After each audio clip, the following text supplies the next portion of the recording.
দণ্ডি কাতার সাথে সাথে পুজোটাও হতে থাকে এবং তারপরে হয় হোম। আর এখানে যারা যারা ডন্ডি কেটেছে তারা প্রদীপ দিয়ে আর ধুনো পোড়ানো দিয়ে ঠাকুরের আরতি করে। মেনলি মাথায় মালসা নিয়ে আর হাতে সরা নিয়ে ধুনো পোড়ানো হয় ওটার মধ্যে। আর আমাদের বাড়ির মামা মেশোরাই ওটা হেল্প করছিল তাদেরকে।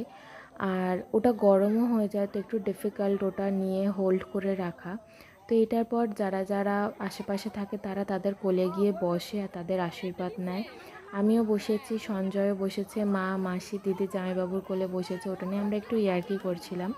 তো এইসব হয়ে যাওয়ার পর যজ্ঞ সম্পূর্ণ হয় আর তারপরে যারা যারা উপোস করেছিল তাদের অঞ্জলি দেবার পালা।